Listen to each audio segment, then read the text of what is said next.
Hello बच्चों, जैसे कि आपको पता है कि अपना रिवीजन टाइम चल रहा है और यहाँ पे आप अपनी स्ट्रक्चर क्वेरी लैंग्वेज के जो टॉपिक है उसको समझ रहे हैं। यहाँ पे फर्स्ट ऑफ ऑल हम पढ़ रहे हैं डाटा डेफिनेशन लैंग्वेज के बारे में। तो डाटा डेफिनेशन लैंग्वेज क्या होती है उसके बारे में हम पढ़ते हैं। जो डाटा डेफिनेशन लैंग्वेज होती है उसमें हम डाटाबेस के स्ट्रक्चर को डिफाइन करते हैं, मॉडिफाई करते हैं। ठीक है, इसमें हम रिकॉर्ड्स पे काम नहीं करते, इसमें हम सिर्फ स्ट्रक्चर के ऊपर काम करते हैं, हम कॉलम्स के ऊपर काम करते हैं। यहाँ पे हम डाटाबेस क्रिएट करेंगे, टेबल क्रिएट करेंगे, अल्टर करेंगे। हम चाहें तो उसको डाटाबेस को हम डिलीट भी कर सकते हैं, टेबल को डिलीट भी कर सकते हैं। तो यहाँ पे मेनली हमारे पास डाटा जो डेफिनेशन लैंग्वेज की कमांड है, इसके अंदर हमारे पास 5 हमारे मेन होते हैं, कमांड्स होती हैं। पहले क्रिएट कमांड होती है, फिर अल्टर, फिर रीनेम, फिर ट्रंकेट एंड लास्ट हमारे पास ड्रॉप कमांड होती है। तो ये हमारे पास 5 मोस्ट इंपॉर्टेंट कमांड है डीडीएल की, डाटा डेफिनेशन लैंग्वेज की, जो हमें हमेशा के लिए याद रखनी है। Create, alter, rename, truncate and drop. Now हमारे पास सबसे पहली कमांड आती है क्रिएट। क्रिएट कमांड की हेल्प से हम क्रिएट टेबल भी क्रिएट कर सकते हैं, हम व्यू भी क्रिएट कर सकते हैं, डाटाबेस भी क्रिएट कर सकते हैं। तो यहाँ पे हमें ध्यान रखना है कि क्रिएट कमांड की हेल्प से हम एक स्कीमा तैयार कर सकते हैं। हम उसके अंदर रिकॉर्ड नहीं फिल कर सकते अभी। हम क्रिएट टेबल की हेल्प से या क्रिएट डाटाबेस की हेल्प से हम एक स्कीमा तैयार कर लेंगे। जैसे यहाँ पे एग्जांपल दिया गया है, क्रिएट टेबल स्टूडेंट। यहाँ पे हमें स्टूडेंट टेबल लेनी है जिसके अंदर आईडी, नेम और एज हमारे पास 3 एट्रीब्यूट होंगे। आईडी हमारे पास प्राइमरी की होगी, नेम हमारे पास करैक्टर टाइप का होगा जिसका साइज 100 होगा, और एज हमारे पास हमारी इंटीजर टाइप की होगी। ठीक है, के बारे में पढ़ रहे हैं। तो डाटा डेफिनेशन के अंदर हमने क्रिएट टेबल की कमांड यूज करी है। क्रिएट टेबल में हमारे पास एक क्रिएट टेबल क्रिएट हो जाएगी जिसके अंदर हमारे पास, हमने देखा भी हमारे जो सिंटेक्स था उसके अंदर 3 एट्रीब्यूट थे, 3 हमारे पास कॉलम थे। एक कॉलम था आईडी, एक नेम और एक एज। जो आईडी था वो हमने प्राइमरी की माना है, और नेम हमारे पास करेक्टर टाइप का है, और एज हमारे पास इंटीजर टाइप का है। तो यहाँ पे हमने एक स्कीमा तैयार कर लिया है। डाटा डेफिनेशन लैंग्वेज के अंदर हम सिर्फ एक स्कीमा तैयार करते हैं।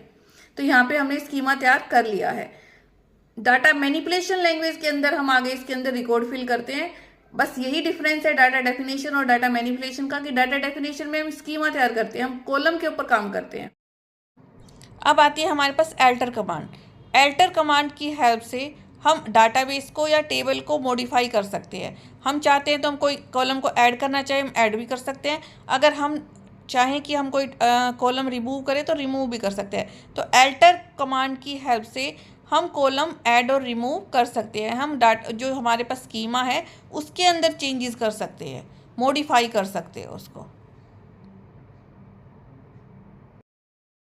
हमने क्रिएट टेबल कमांड कर ली है। अब हमारे पास आती है अल्टर कमांड। अल्टर कमांड के अंदर क्या होता है कि जैसे आप देख रहे हो कि हमने पहली जब क्रिएट टेबल करी थी तो हमारे पास 3 कॉलम आए थे, 3 कॉलम आए थे। अब हमें अल्टर करना है। डाटा डेफिनेशन के अंदर हम सिर्फ, आपको पता है, कॉलम के ऊपर काम करेंगे। तो अल्टर कमांड की हेल्प से हम अगर हम चाहते हैं कि हमारा एक कॉलम और ऐड हो जाए तो हम उसके अंदर ऐड कर सकते हैं। हम चाहते हैं रिमूव हो जाए तो हम इसमें से रिमूव भी कर सकते हैं। तो हमारे पास पहले 3 कॉलम थे और अब हमने अल्टर कमांड की हेल्प से हमने एक जेंडर कॉलम एक और इसके अंदर ऐड कर। अब हमारे पास आती है ड्रॉप कमांड।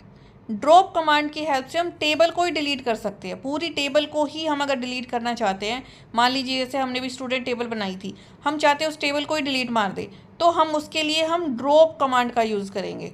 ठीक है, किसका यूज़ करेंगे? ड्रॉप कमांड का। और इसके बाद आती है हमारे पास ट्रंकेट। ट्रंकेट की हेल्प से हम टेबल के अंदर से सारे जो डाटा है, जो रिकॉर्ड है, हम उसको डिलीट कर सकते हैं, हम उसको रिमूव कर सकते हैं। ट्रंकेट में हम टेबल को डिलीट नहीं करेंगे, उसके अंदर जो रिकॉर्ड है हम उसको डिलीट करेंगे। तो डिफरेंस क्या है ड्रॉप और ट्रंकेट में? ड्रॉप से हमारी पूरी टेबल डिलीट हो जाएगी, लेकिन जो ट्रंकेट है वो हमारा स्कीमा एज इट इज़ रहेगा, और जो उसके अंदर का रिकॉर्ड है, जो हमने डाटा फीड कर रखा है, वो सारा डाटा हमारे पास डिलीट हो जाएगा। तो इसको अपना आपको ध्यान में रखना है। अब हमारे पास आती है रीनेम। तो रीनेम के आप नाम से ही समझ रहे हो कि नेम को चेंज करना, दोबारा से नाम देना। जैसे कि हमने हमारे एग्जाम्पल में जो टेबल का नाम था वो स्टूडेंट रखा हुआ था, और अब मैं चाहती हूँ कि स्टूडेंट ना हो के उसका नाम प्यूपिल्स हो। तो यहाँ पे हम क्या करेंगे, हम उसका नाम चेंज कर सकते हैं। किसकी हेल्प से? रीनेम कमांड की हेल्प से हम अपनी टेबल का नाम चेंज कर सकते हैं।